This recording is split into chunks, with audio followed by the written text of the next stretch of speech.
Tonight, let us leave behind the electric hum of the present day and drift backward, moving slowly through the currents of time until we reach the cobblestones of a different era.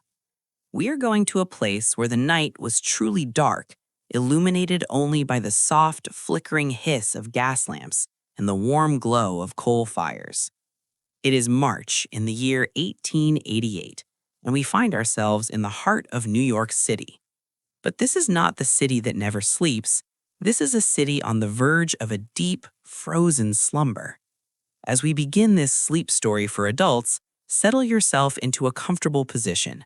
Let your shoulders drop, unclench your jaw, and prepare to walk through the streets of a Victorian world that is about to disappear beneath a blanket of white. The air tonight feels heavy, saturated with the kind of damp chill that clings to wool coats and leather boots. You are strolling down Broadway on a Sunday evening. The atmosphere is deceptive, calm, and oddly mild for late winter. There is a smell in the air, a mixture of wood smoke, wet pavement, and the faint, briny scent of the harbor nearby. The city sounds different in 1888. There are no sirens, no roaring engines, just the rhythmic clop, clop, clop of horses' hooves and the rattle of carriage wheels over stone. It is a hypnotic sound, a steady percussion that has been the heartbeat of civilization for centuries. You pull your collar up as a light rain begins to fall, a cold drizzle that blurs the lights of the brownstones lining the avenue. Everything feels ordinary. The weather reports, still in their infancy in these days, have whispered only vague rumors of a storm, nothing to cause alarm. The newspapers speak of a mild clearing, a gentle transition into spring. But nature keeps its own counsel. Unbeknownst to the millions of souls tucking themselves into bed, a colossal collision is happening in the atmosphere above. A mass of freezing Arctic air from Canada is rushing south to meet a warm, moisture-laden system from the Gulf. They are destined to meet right here, over the sleeping city, creating what history will remember as the Great White Hurricane. But for now, there is only the rain, turning slowly into sleet, tapping a quiet warning against the window canes. You step inside your boarding house, grateful for the warmth. The hallway smells of beeswax polish and old paper. You climb the stairs, the wood creaking softly under your weight, a familiar and comforting sound. Inside your room, a small cast iron stove radiates a dry, intense heat.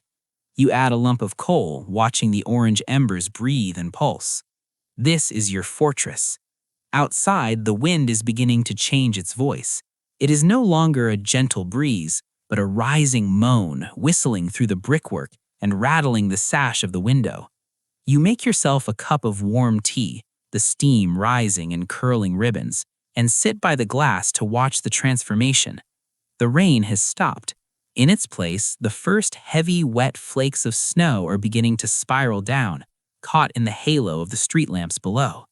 It is mesmerizing, a hypnotic swirl of white against the black night, erasing the grit of the city one flake at a time. As the hours of the night stretch on, the world outside undergoes a violent but silent shift. This is the perfect bedtime story for history lovers because it reminds us of a time when we were at the mercy of the elements. By midnight, the temperature plummets, the wet pavement freezes into a sheet of black ice, and the snow begins to fall in earnest. It is not the polite snowfall of a Christmas card. It is a dense, driving curtain. The wind picks up, howling through the eaves, a sound that makes the warmth of your blanket feel even more precious. You drift off to sleep to the sound of the storm pressing against the walls, unaware that by morning, the world you know will have vanished completely.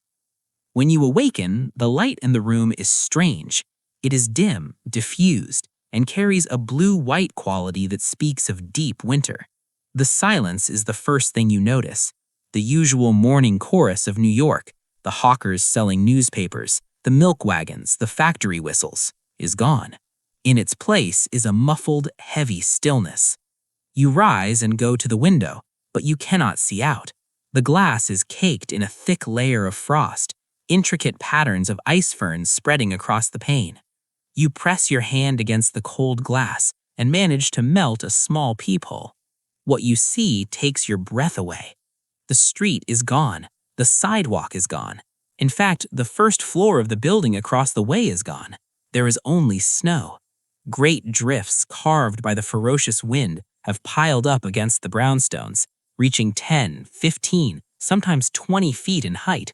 The wind is still roaring, whipping the falling snow into a frenzy, creating a whiteout that blinds anyone foolish enough to step outside. This is the Great Blizzard of 1888 in its full fury. You realize, with a strange mix of awe and anxiety, that you are trapped. But in this isolation, there is a profound sense of peace. The demands of the day, the need to work, to travel, to achieve, it has all been suspended by the hand of nature. You are granted permission to simply exist, safe inside your shelter while the storm rages on. You attend to the fire, the most important task of the day.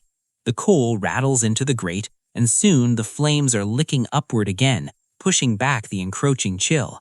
It creates a cozy atmosphere, a bubble of light and heat in a frozen universe. You think of the telegraphers down at the exchange.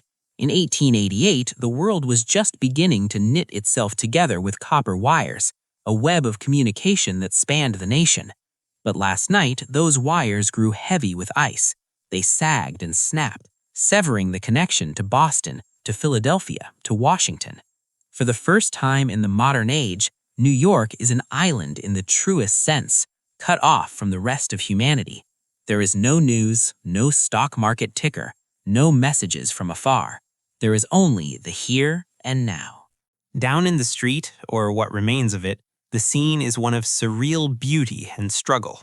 The few brave souls who ventured out are struggling through waist-deep drifts. You watch a man trying to make his way to a corner shop. The wind catches his hat, sending it tumbling away into the white abyss. But he doesn't chase it. He simply leans forward, pressing on against the gale. The snow is democratic. It treats the banker and the laborer exactly the same. Even the city's elevated trains, the marvel of engineering that rumbled above the avenues, have been brought to a standstill. Steam engines sit frozen on the tracks, great iron beasts sleeping under mounds of white, their passengers huddling together inside for warmth, swapping stories to pass the time. In this relaxing history story, we find comfort in the resilience of the human spirit. Inside your room, time seems to stretch and slow down. You find a book, perhaps a novel by Dickens or Twain, and settle into a chair. The words on the page are a distraction, but your eyes keep drifting back to the window. The snow is relentless. It falls not just down, but sideways, and sometimes it seems to drift upward, caught in the updrafts between the buildings.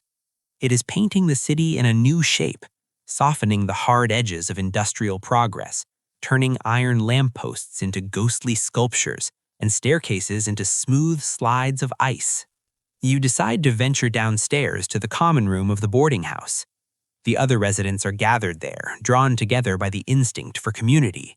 The landlady has a large pot of soup simmering on the cast-iron range, the smell of broth and root vegetables filling the air. It is a simple scent, but today it smells like a feast.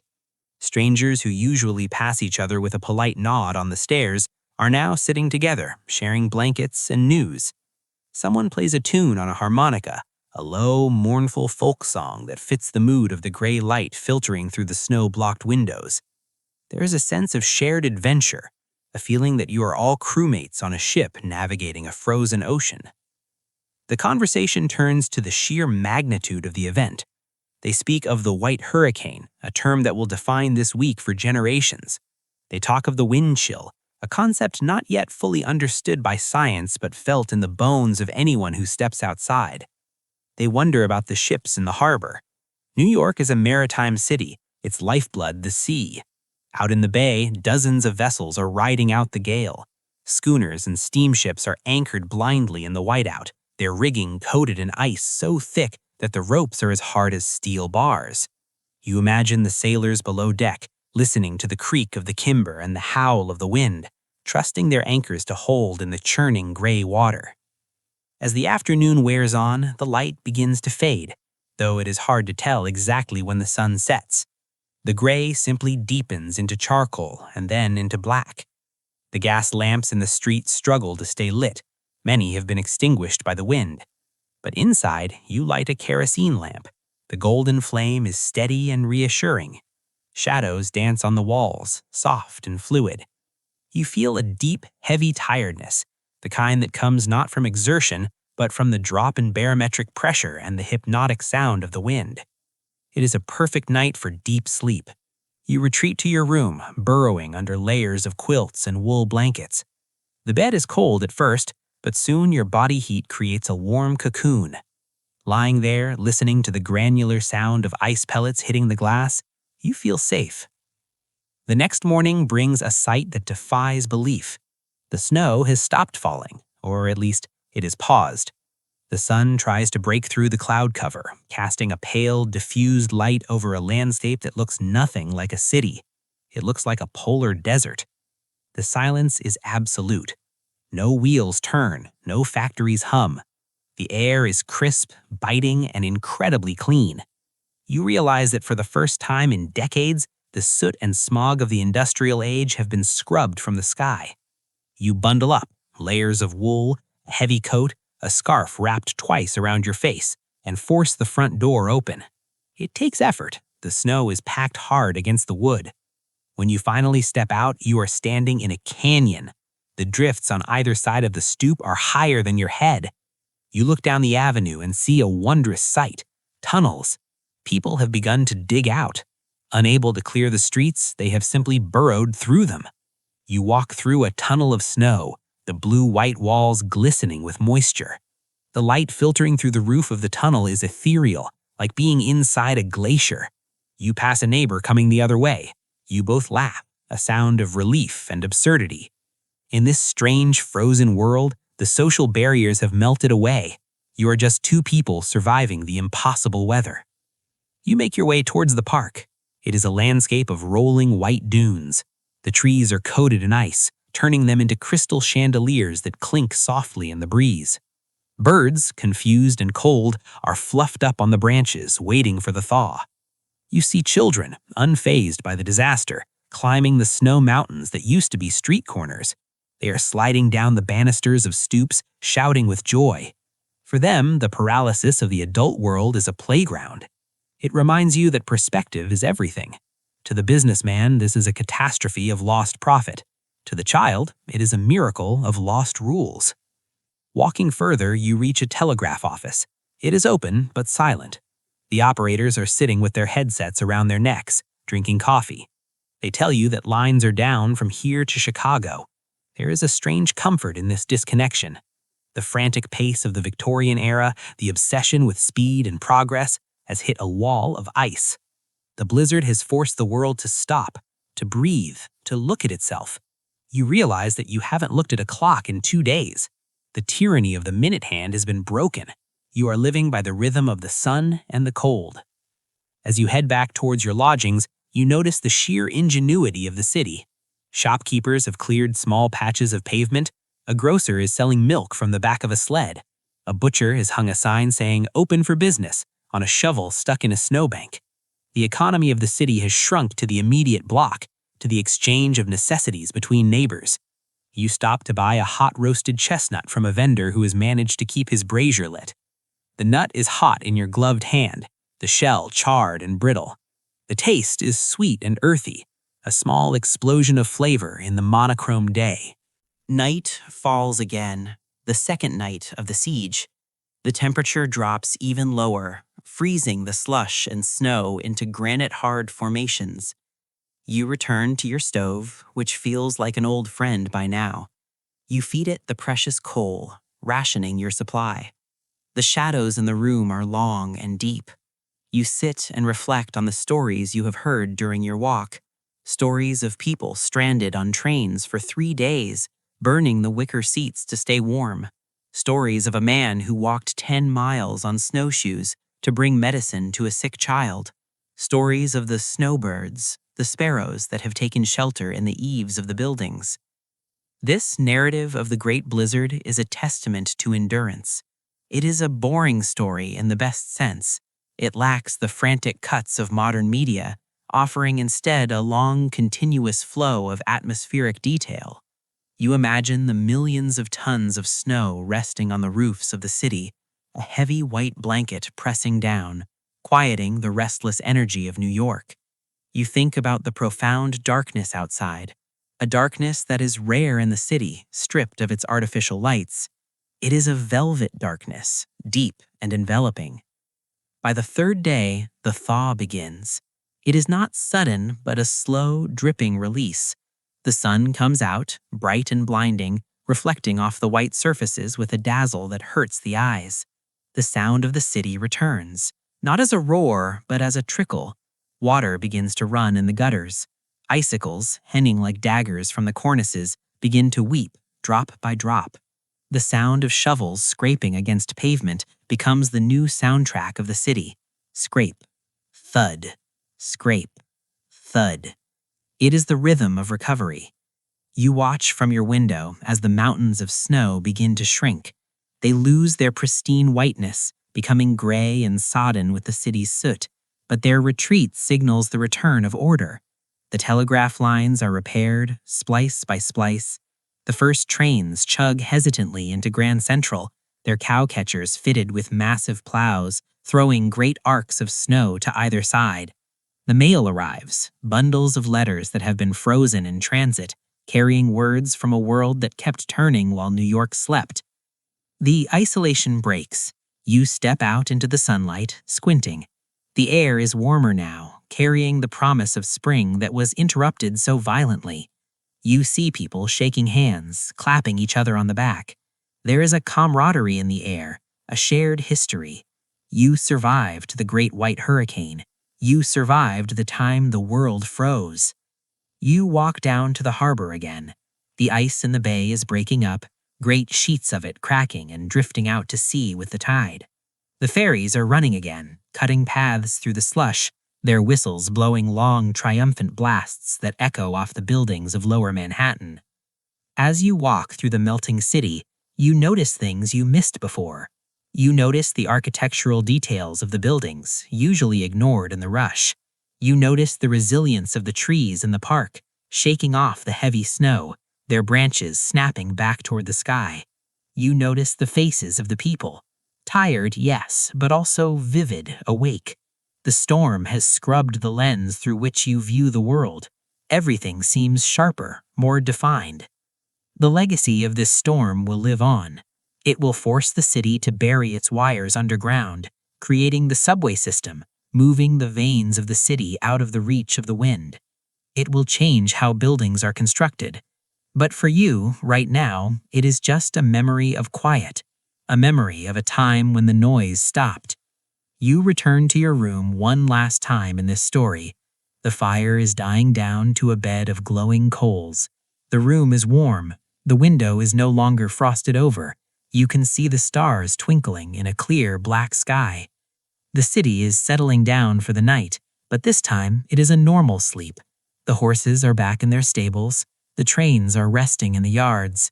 The snow is melting, returning to water, returning to the earth. You feel a heaviness in your eyelids, a pleasant weight. The drama of the storm has passed, leaving behind a profound sense of calm. You are safe. You are warm.